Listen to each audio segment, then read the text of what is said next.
Assalamualaikum, selamat pagi anak-anak. Bagaimana kabar kalian hari ini? Nah, sebelum kita memulai pelajaran, kita berdoa terlebih dahulu ya. Berdoa mulai. Berdoa selesai. Terima kasih.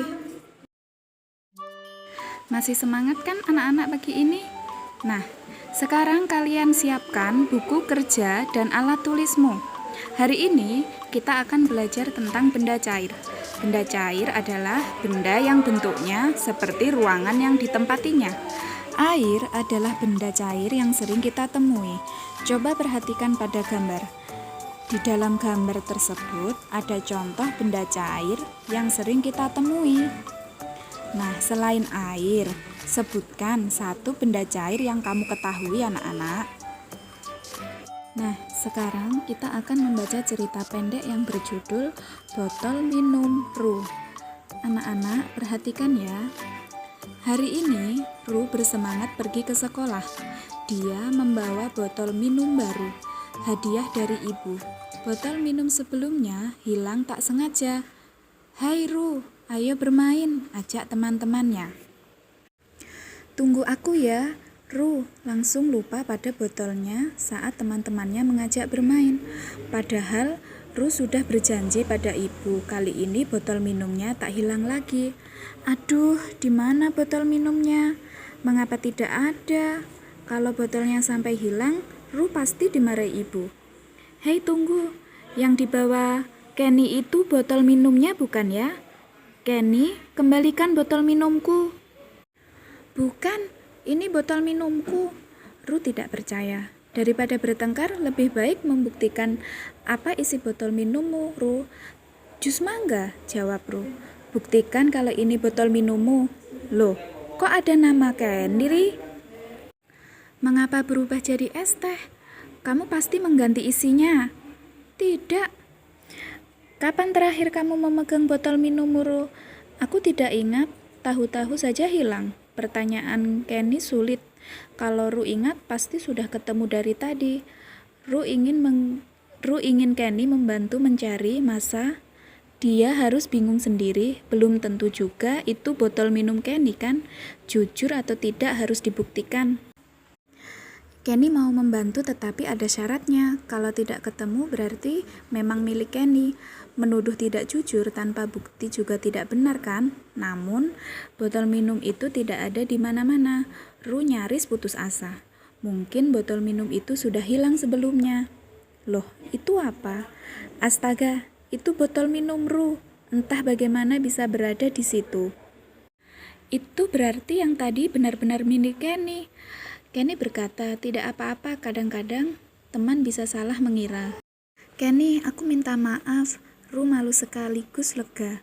Ru jadi tahu sekarang ternyata mereka punya botol minum yang sama. Setelah membaca cerita, botol minum Ru jawablah pertanyaan ini. 1. Siapa tokoh dalam cerita? 2. Di mana ceritanya terjadi? 3. Kapan ceritanya terjadi? 4. Siapa yang kamu sukai dalam cerita ini? Dan apa yang kamu sukai dari dia? 5. Bagian cerita mana yang paling kamu sukai? Setelah selesai menjawab pertanyaan di atas, sekarang kita akan mengenal panca indera manusia. Yang pertama, ada gambar Udin yang sedang memakan jagung. Ternyata rasa jagung itu manis. Bagaimana Udin bisa tahu jika rasa jagung itu manis? Ya, karena Udin mempunyai lidah sebagai pengecap rasa.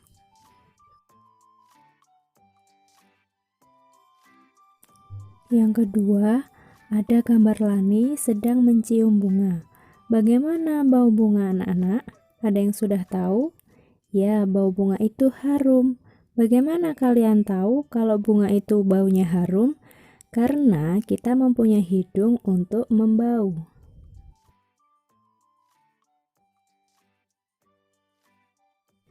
Selanjutnya, yang ketiga ada gambar Siti sedang membawa boneka.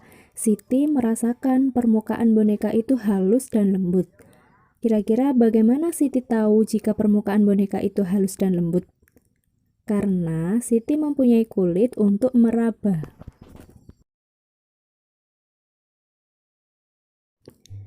Nah, yang keempat, ada gambar Dayu sedang mendengarkan musik. Dayu sedang asyik sekali mendengarkan musik. Bagaimana Dayu bisa mendengarkan musik? Ya, karena Dayu memiliki telinga untuk mendengarkan musik.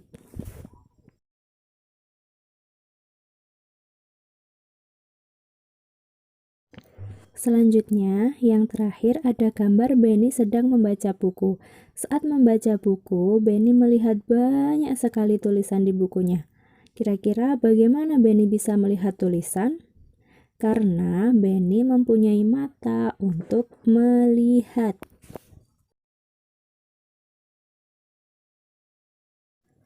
Coba kita ulangi lagi. Panca indera itu ada apa saja ya? Yang pertama ada lidah, yang kedua ada hidung, yang ketiga ada kulit, yang keempat ada telinga, dan yang kelima ada mata. Nah, itu tadi adalah panca indera yang ada di dalam tubuh kita. Allah telah menganugerahkan itu semua kepada kita. Oleh karenanya, kita wajib untuk bersyukur ya anak-anak dan selalu menjaga serta merawat tubuh kita dengan baik. Sampai di sini belajar kita hari ini ya anak-anak. Jangan lupa jaga kesehatan dan rajin olahraga supaya kita besok bisa belajar bersama lagi. Wassalamualaikum warahmatullahi wabarakatuh.